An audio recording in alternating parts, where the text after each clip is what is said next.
पर्यावरण पर्यावरण प्रेमी चिंतक लेखक विचारक के रूप में परम आदरणीय नागर जी हमारे बीच में विद्यमान है। जोरदार से एक बार उनका अभिनंदन करें, स्वागत करें। हमारा सौभाग्य है कि लगातार राष्ट्रीय चेतना को भंगुरित करने के निमित्त कैंसर से लेकर विविध प्रकार की बीमारियों के प्रति जन जागृति पैदा करने में एक महती भूमिका, एक स्रोत के रूप में मित्रों हमारे बीच में हमारे प्रिय बबलू दुबे जी हमारे बीच है। जोरदार उनका तालियों से मित्रों अभिनंदन करें। मेरे दोनों तरफ दो व्यक्तित्व जो बैठे हैं, यदि अपनी अंतरात्मा से पूछेंगे तो उनके काम को देखेंगे तो लगता है व्यक्ति को कि हमको कुछ करना चाहिए।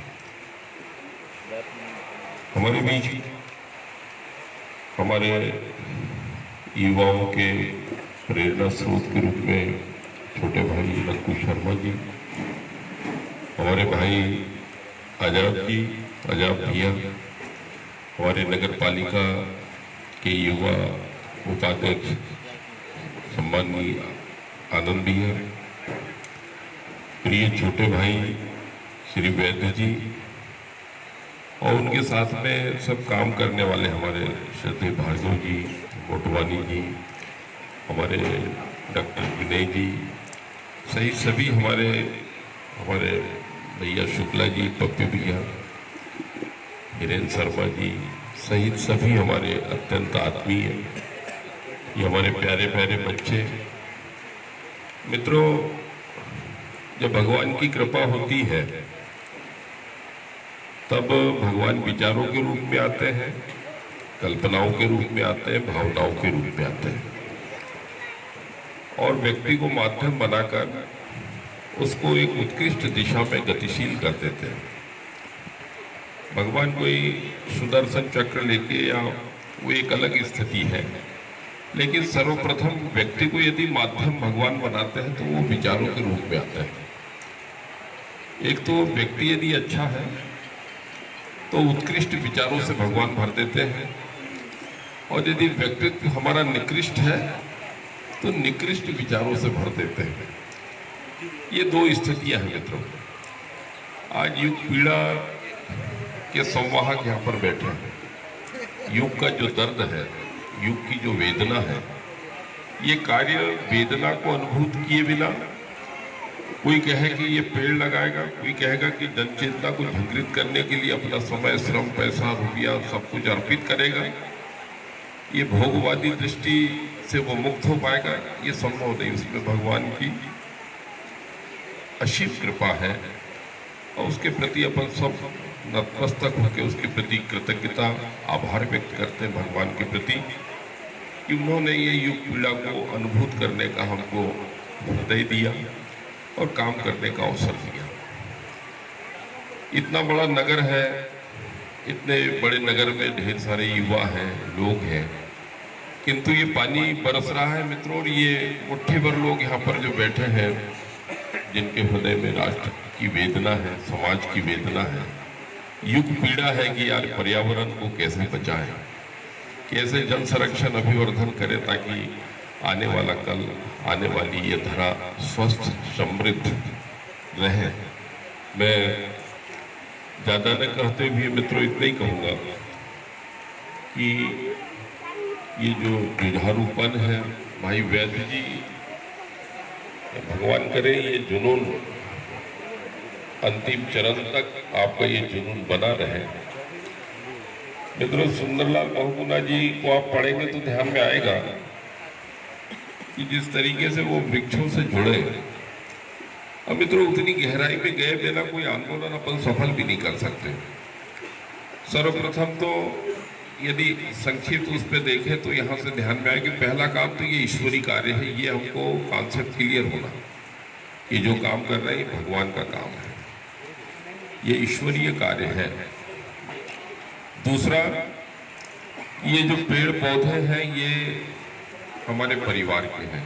हमारे ऋषियों ने स्थावर जंगावर योनियों की श्रृंखला में इनको भी सजीव जीवित, और ऋषियों ने तो यहाँ तक आगे कहा कि ये भी कभी मनुष्य थे, ऐसा भी कहा है। तो मित्रों, आप कल्पना करें कि वे हमारी तरह, एक तो ये कॉन्सेप्ट क्लियर हो जाए कि ये बिल्कुल सजीव है और योनियों की श्रृंखला का एक पार्ट है। तीसरा, कि हमसे भी ज्यादा संवेदनशील है। हम तो कहीं दिक्कतें आ गई, हमारे चिंतन चरित्र व्यवहार में उथलापन आ गया है, हम उतनी गहराई में गोताखोरी नहीं लगा पा रहे हैं, संवेदनाओं के शिखर पे नहीं पहुंच पा रहे हैं, मनस्वी भाव कहीं घट गया हमारा, लोगों के मन के साथ में हम पहुंच नहीं पा रहे उनके भीतर, या प्रकृति के सूक्ष्म संकेतों को अनुभूति से वो बाहर हो रहे हैं, या कल्पनाएं कहीं हमारी कुंठित हो गई हैं, जिससे एक व्यापक स्वस्थ कल्पनाशीलता कहीं हमारी कुंठित हुई है। मित्रों, उस पर ध्यान देंगे तो आपको समझ में आएगा कि ये वृक्ष हमारी तरह सोचते हैं, विचारते हैं, कल्पना करते हैं, हमारी तरह खेद व्यक्त करते हैं। सभी प्रकार की मानवीय संवेदनाओं से ओतप्रोत यदि ये भाव यदि हमारे मन में जगा, तो उसके प्रति मित्रों, हमारे ऋषियों ने आगे कहा कि उसके प्रति मित्र भाव और पुत्र भाव, तो आप उसको देखेंगे कि जब उससे जुड़ रहे हैं पौधे से, तो मित्र भाव, मित्र के प्रति और बेटे के प्रति जो भाव है, क्या ये भाव संवेदनाओं का जागरण हम में और दूसरों में करने के लिए क्या हम समर्थ हो सके हैं क्या? ये यहाँ से हमको इसको करना पड़ेगा। ये भाव यदि जगा, और ये आगे तक की यात्रा है। हमारे परिवारजनों ने, अग्रजों ने, शाम के बाद में तुलसी के पत्ते नहीं तोड़ना, फूल नहीं तोड़ना, फल नहीं तोड़ना, बेटा वृक्ष सो रहे हैं। इन संवेदनाओं का शिखर हमारे अग्रजों का, पूर्वजों ने हमको दिया है। मित्रों, ये आदरणीय मोहन जी ने कहा कि अंग्रेजों ने अपनी सुविधा के हिसाब से अन्यान्य जो वृक्ष थे उनको काट के, उनको जो वृक्ष चाहिए थे वो उनने रोपित कराए। इसलिए लगभग 90% वृक्ष हमारे जो सिर्फ सागौन के, जो किसी भी प्रकार के उपयोग में नहीं आते, किंतु आरण्यकों की जो व्यवस्था थी हमारे ऋषियों की, तो ध्यान में आता है कि वहां पर फल फूल से लेके और सभी प्रकार की सुविधाएं वनों में थी। सभी प्रकार के वृक्ष पल्लवित पुष्पित होते थे। आपको पता है कि भगवान राम ने 14 वर्ष वन में व्यतीत किए, और सारे के सारे वहाँ के कंदमूल, फल, इस तरह की सभी प्रकार की औषधियाँ उस वक्त से लेके हमारे राष्ट्र की एकात्मता को सुदृढ़ करने वाले सारे तत्व, वही मालाएं वही बुनी जाती थी, जिससे राष्ट्र अखंड बना रहे। तो मित्रों, इन संवेदनाओं की मैं बात कर रहा हूँ कि जो आंदोलन हमारा चल रहा है, ये आंदोलन सरकारी आंदोलन नहीं है। ये इसको इतनी गहराई से लेके कि जो हम काम कर रहे हैं, ये इतना बड़ा संकल्प लिया है।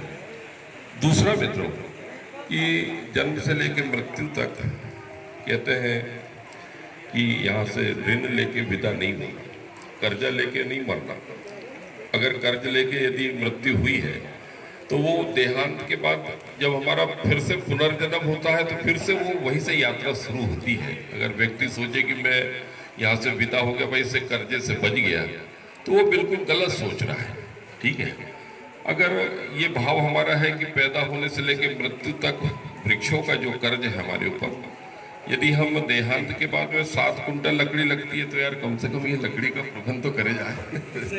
7 पीढ़ियों के लिए अपन कमा रहे हैं, 7 पीढ़ियों के लिए धनार्जन के लिए हम नीति अनीति, धर्म अधर्म, सत्य असत्य कुछ भी ध्यान न रखते भी अर्थ पिपासा से युक्त आदमी धनार्जन में लगा हुआ है। वहाँ ये सोचे कि देहांत के बाद में यार कम से कम ये 7 कुंटल लकड़ी का इंतजाम था, हम ये भी करे जाए। ऐसा मित्रों, ये इन संवेदनाओं से ओतप्रोत आंदोलन में ये परिवार भाव रखते हुए यदि हम आगे बढ़े, तो निश्चित रूप से फिर से हमारी सतपुड़ा की ये सुंदर पहाड़ियाँ, पर्वत श्रेणियाँ फिर से हरी भरी होगी। फिर से हम अपने बैतूल जिले को सुखी, समृद्ध और वनों से आच्छादित बढ़िया स्वर्णिम बैतूल बनाने में हम सभी सफल होंगे। भाई वैद्य जी और सभी व्यापारी संघ से लेकर सभी जो यहाँ सभी चैतन्य आत्माएं यहाँ पर बैठी हैं, ऋषि पुत्र बैठे हैं यहाँ पर, आप सभी को भी प्रणाम निवेदित करते हुए